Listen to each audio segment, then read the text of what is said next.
sa mga huling bahagi ng 2000s kung saan pausbong pa lang ang paggamit ng mga video uploading sites tulad ng YouTube ay nakilala ang isang alamat. Siya ay si Joel Lito Chongson o mas kilala sa bansag na Mang Kanor. Marahil ay may ideya ka na kaibigan sa pagkakadinig mo ng kanyang bansag. Bago pa man nakilala ang mga lalaking tinawag na Hokage ay siya na marahil ang pinakanauna o ninuno ng mga ito sa pagiging matinik o madiskarte sa mga chikas. Maraming mga kalalakihan ang inidolo siya at nangangarap na marating ang tugatog ng kanyang pagiging Hokage. Nagsimula siyang sumikat nang kumalat ang kanyang maselang video na kasama ang isang estudyanteng babae na pinangako ang pag-aaralin dahil sa hirap ng buhay, ngunit ang kapalit ay ang maiinit na tagpong pinapantasya ni Mang Kanor. Si Mang Kanor ay isang retiradong pulis na tila nais lamang aliwin ang kanyang nalalabing panahon sa mundo. Sa kanyang pagkukunwaring kagandahan loob, inalok niya ang naturang estudyanteng babae na tatawagin na lang natin sa alias na Nene na tutulungang makapagtapos sa pag-aaral. Akala ni Nene, noong una ay biyaya ito ng tadhana at isang anghel na bigay ng langit si Mang Kanor. Hindi niya batid na ang lalaking tinuring niyang mabuting Samaritano ay isa palang huwad na ang tanging hangad ay mapagbigyan ang hilig nito sa laman.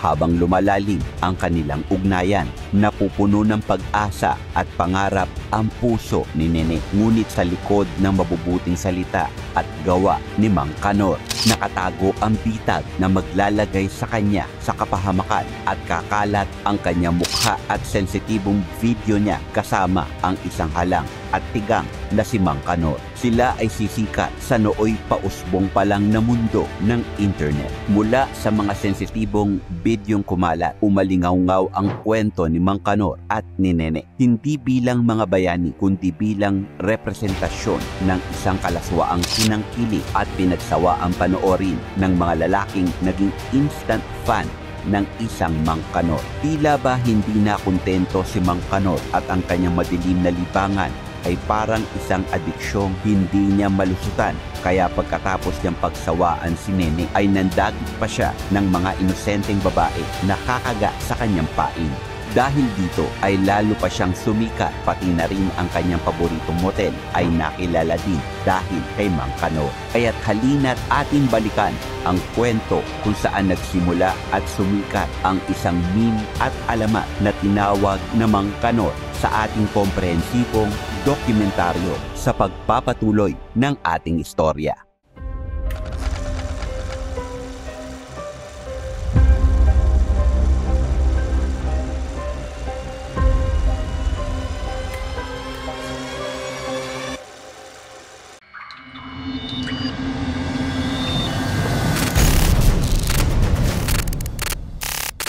Nitong nakaraang dekada, partikular na bago sumapit ang taong 2010, isang lalaki ang nagpayanig sa mundo ng media at nakilala siya sa kanyang bansag na Mang Kanor. Bagaman walang nakakaalam ng tunay niyang katauhan dahil ang marami ay haka-haka lamang, ang kanyang mga ginawa ay nakilala pa rin dahil sa tila hindi makataong gawain nito. Si Mang Kanor ay sinasabing si Joel Lito Chongson na nagmula sa Davao. Isinilang siya noong ika-21 ng Hunyo taong 1960. Isa umano siyang retiradong pulis na tila ginugugol na lang ang natitirang oras sa mundo sa pamamagitan ng pagpapasaya at paglilibang sa kanyang sarili. Samantala, sa isang bahagi ng istorya, mayroong isang bata na pinangalanang Nene na nagmula umano sa isang mahirap na pamilya na may matinding pagnanais na makapagtapos at nang sa gayon ay matulungan at mairaos o maiahon niya sa kahirapan ang kanyang pamilya. Si Nene ay punong-puno ng mga pangarap at sa kanyang pagsusumikap ay nagtulong-tulong ang kanyang pamilya at mga kaanak upang matulungan ito sa kanyang pag-aaral.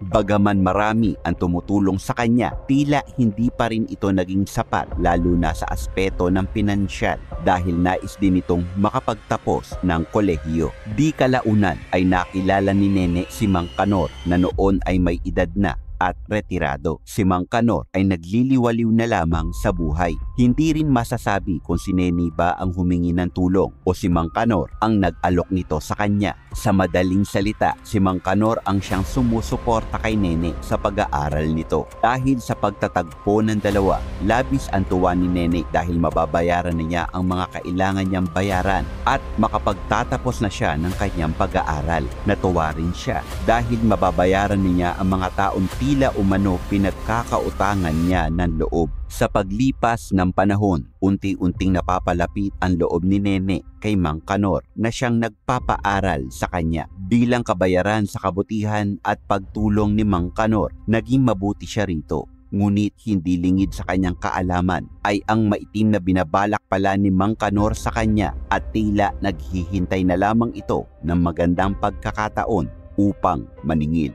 Sa kabila ng kabutihan ni Mang Kanor, iba pala ang nais na kabayaran nito mula kay Nene na noon ay batang-bata pa at may kagandahang pangangatawan. Nagkaroon ng relasyon ang dalawa dahil na rin umano sa hindi makatanggi si Nene dahil sa dami ng naitulong ng lalaki sa kanya. Bagaman tila ayos lamang ang pagkakaroon ng relasyon ng dalawa kahit paman malayo ang agwat ng kanilang edad dahil wala namang umanong problema ito sa pag-ibig, ngunit sa pagkakataong ito, minor de edad pa lamang si Nene at tila hindi pa niya nalalaman ang kanyang mga ginagawa. Tila napagsasamantalahan ito sa pag-aakalang kabutihan pa rin ang binibigay sa kanya ni Mang Kanor. Ngunit ang totoo ay ito ay tila malalim na bitag na hindi niya nagagawang makaahon sa sandaling siya ay mahulog na rito. Tuloy ang pagkakaroon ng ugnayan ng dalawa sa isa't isa habang ang mapagsamantalang si Mang Kanor ay mas lalong naging mapang-abuso na umabot pa sa punto na kinukuhanan niya ng larawan at video ang masiselang sandali